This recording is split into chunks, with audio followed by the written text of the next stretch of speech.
Bienvenue à votre tirage du mois de novembre. J'espère que ça va bien. Il y a plein de planètes qui ont fini de rétrograder. Mercure, Saturne et j'en passe. On change encore ça.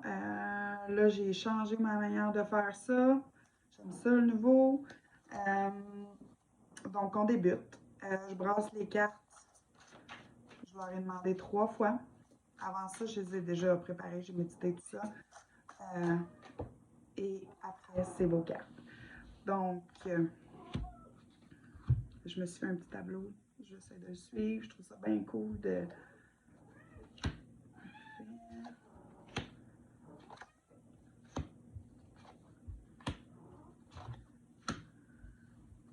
Je suis désolée, j'ai un chat ici qui est de bonne humeur. Parfait. Donc, je les lis à l'endroit pour commencer. Je la laisse de côté. Super. Donc, pour le mois de novembre, dans le fond, j'ai besoin de celle-là. OK. OK. Je me connecte. Le sujet du mois de novembre pour les Gémeaux. Ça se peut que ça ne résonne pas avec tout le monde. Il faut voir l'ascendant, la lune, Vénus. Donc, ça se peut que ça ne résonne pas avec tout le monde. Mais pour ceux que ça résonne, je vous invite à liker, sharer, vous abonner à ma page. Excusez, il faut que je pousse le chat.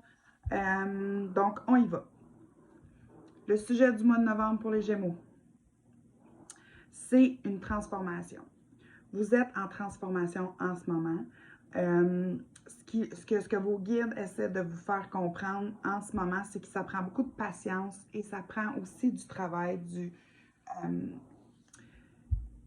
quand je parle de travail, là, je ne parle pas nécessairement toujours du travail intérieur. Oui, il y en a beaucoup qui doit être fait quand on évolue, puis surtout quand on a un réveil spirituel et qu'on commence à découvrir ce monde-là. Mais il faut aussi planer nos choses. Il faut aussi se faire des plans, puis il faut être patient parce que on est être humain, on a tout ce désir-là de vouloir que les choses changent rapidement, puis souvent, ça prend du temps. Donc, votre état par rapport à ça, c'est un peu, sans le mettre en négatif, mais vous êtes un peu débousselé, je vous dirais, par rapport à votre transformation, à qu'est-ce qui se passe en dedans de vous, à qu'est-ce qui se passe autour de vous. Puis ça vient changer plein de choses. Votre taux vibratoire, le switch. C'est pas, pour une grosse partie d'entre vous, vu que cette carte-là est à l'envers, c'est pas quelque chose qui vient vous faire shaker au point de vous déstabiliser puis d'être pris au dépourvu, mais en fait, ce que ça vient faire, c'est que ça vient juste vous rendre inconfortable. Quand on est inconfortable, c'est qu'il y a quelque chose à l'intérieur qui change. Je vous donne un exemple. Quand on change de taux vibratoire, nos cellules, je suis vraiment désolée. Va te coucher, là, Charlie. Bon, je suis vraiment désolée. Quand on change de taux vibratoire, en tout cas, dans mon cas à moi, c'est que nos cellules changent de manière de vibrer. Ils vibrent toujours à une telle vibration, puis là, pouf, on change de taux vibratoire, puis on vibre différemment. Bien, toutes nos cellules, tout notre corps change pour s'adapter à cette vibration-là. Souvent, quand on fait un réveil spirituel ou quand on fait des changements ou qu'on se reconnecte à l'intérieur, on change de taux vibratoire, fait qu'on peut avoir des maux de cœur, on peut avoir on peut avoir plein de des maux de tête, tu sais, il faut se reposer. Ça vient vraiment. Notre corps humain n'est pas fait pour avoir des changements aussi drastiques. Fait que quand cette transformation-là se présente, euh, oui, on tombe beaucoup dans notre tête et on analyse un peu tout, mais il y a aussi notre corps humain qui change. On peut perdre du poids, on peut engraisser. Tu sais, pour chaque personne, chaque être humain, c'est différent. Moi, je sais que quand je change de taux vibratoire, j'ai beaucoup de nausées. Euh, ça affecte mon appétit. J'ai super faim, j'ai pas faim du tout, mais j'ai beaucoup de nausées, c'est comme ça que je le sais. Et mon troisième œil congestionne. Donc, pour chacun d'entre vous, c'est bon de voir et d'établir où est votre changement. La cause de cette transformation-là, pour une bonne partie d'entre vous, c'est votre troisième œil. Donc, c'est votre troisième œil. Quand ce troisième œil-là s'active, c'est pas...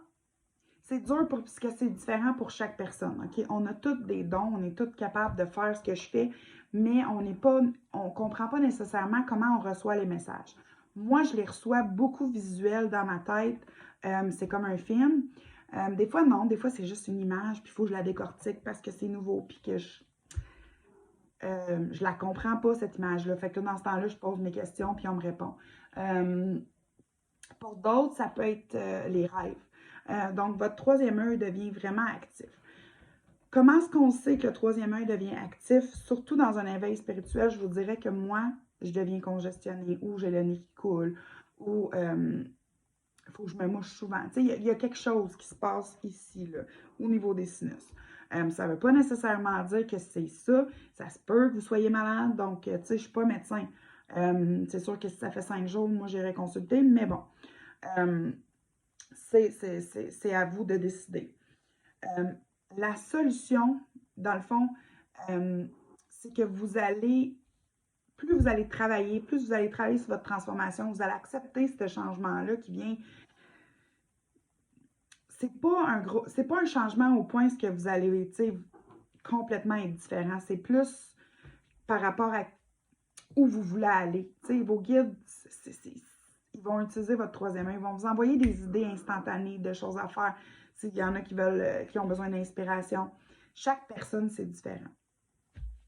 Ce qu'ils me disent par rapport à tout ce changement-là, c'est que vous allez avoir comme un nouveau départ, comme tout ce que vous avez semé, vous allez comme le récolter en même temps. La synchronicité, j'entends synchronicité, je vois le 11-11. Puis moi, pour moi, quand je vois 11-11, c'est le réveil spirituel. Ça veut dire que je suis sur le bon chemin. Ça veut dire qu'il faut que je fasse attention à ce que je pense.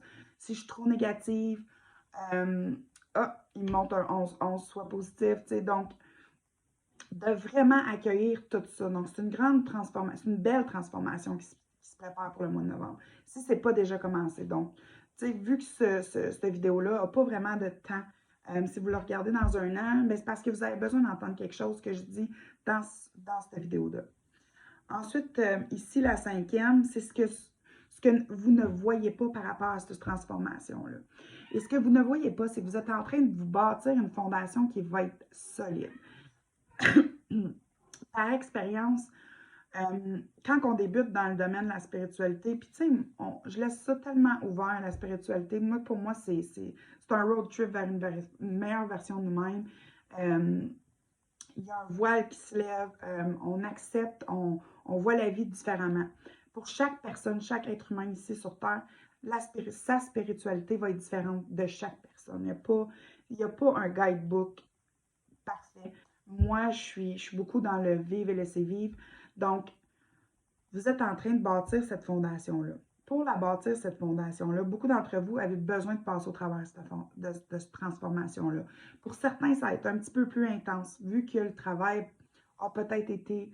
à la place de travailler sur nous, on a peut-être camouflé, on a peut-être refoulé, on n'a peut-être pas nécessairement pris le temps d'aller de retourner à l'intérieur. Mais là, c'est que en faisant cette transformation-là, en vivant ces petits, c'est être inconfortable. C'est vraiment être inconfortable. Autant que dans son corps, autant que mentalement, il y a plein de petites affaires qui viennent, là, ouf, on sent, là, tu sais, qu'il y ait quelque chose qui s'en vient, là, tu sais, on se dit tout le temps, quelque chose qui s'en vient, quelque chose qui s'en vient. Souvent, c'est juste parce qu'on se transforme à l'intérieur, on transforme nos pensées. Puis tout ça, c'est bâtir sa fondation. C'est vraiment bâtir sa fondation. Ce que vous avez qui vous aidera, c'est que ce que vous avez vécu dans votre vie. Puis chaque personne, c'est différent, mais tout ce que vous avez vécu, positif, négatif, fait de vous ce qui vous êtes aujourd'hui. Et puis, dites-vous une chose, le pire que vous avez eu dans votre vie, puis vous avez passé au travers, si vous êtes capable de passer au travers du pire que vous avez vécu, rien qui peut vous arrêter. Il ne faut pas rentrer dans ce qu'on perd. dans ce qu'on... parce que vu qu'on fait une transformation, ça se peut qu'autour de nous, nos amitiés changent, ça se peut que notre famille ne comprenne pas, ça se peut que plein de choses comme ça. C'est super possible.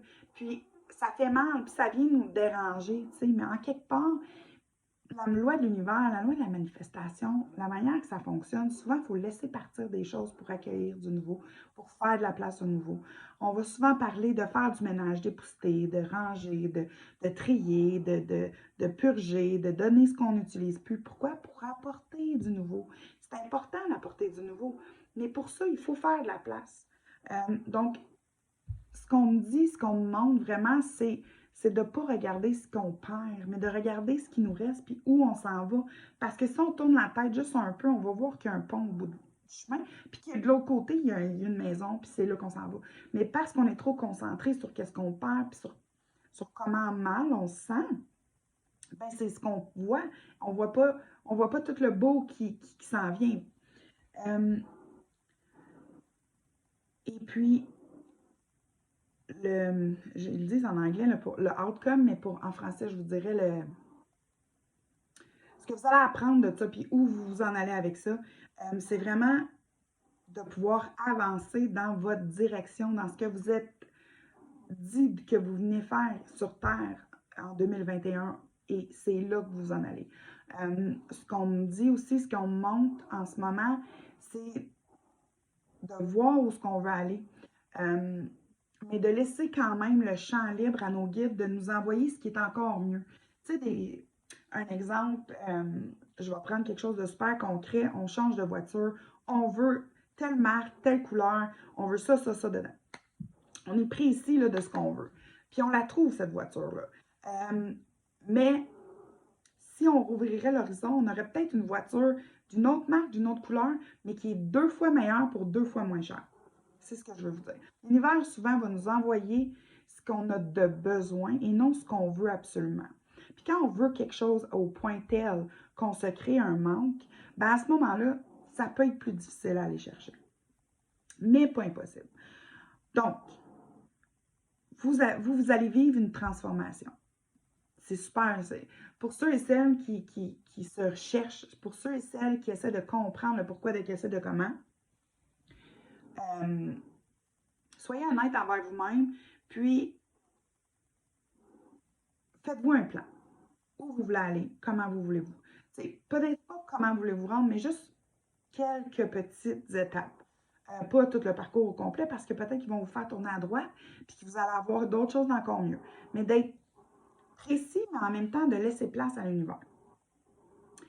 Quand on sent ce qui est important de comprendre, c'est quand on sent qu'on est inconfortable, qu'il y a quelque chose qui nous dérange, d'aller voir pourquoi ça nous dérange. Et qu'est-ce que ça vient faire? Qu'est-ce que ça vient faire? Qu'est-ce que ça vient faire réveiller, dans le fond? Ça peut être, tu sais, des fois en couple, on va chicaner pour le pot de beurre de pinot qui reste ouvert. Mais dans le fond, la chicane n'a aucunement rapport avec le pot de beurre de pinot. Ben, c'est un peu la même chose. Qu'est-ce que ça vient faire tirailler, puis pourquoi que ça vient vous faire tirailler? Puis par rapport à votre troisième œil, ce qui va être important aussi de prendre le temps durant cette transformation-là, c'est de trouver un moyen de comprendre ces images-là, de comprendre ce qui se passe à l'intérieur de vous. Tu sais, moi, au début, je comprenais pas pourquoi j'avais tant d'images que ça, puis des fois, ça faisait aucun sens, là, parce que pourquoi je pense à ça, tu sais? Puis tout d'un coup, pouf, j'ai un ami qui m'écrit, puis bon, le sujet vient et c'est ce que je pensais.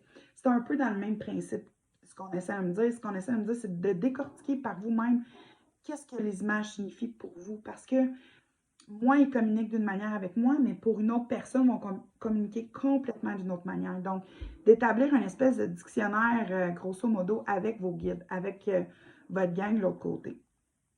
Puis tout ça, c'est pour vous bâtir une fondation solide si ce n'est pas déjà commencé. Parce que la plupart d'entre vous, ce que je ressens, c'est que c'est déjà commencé. Vous êtes sur la finition, sur, tu sais, quand on fait la fondation, ben souvent, il y a quelques ajustements qui doivent être faits. Vous êtes dans les ajustements.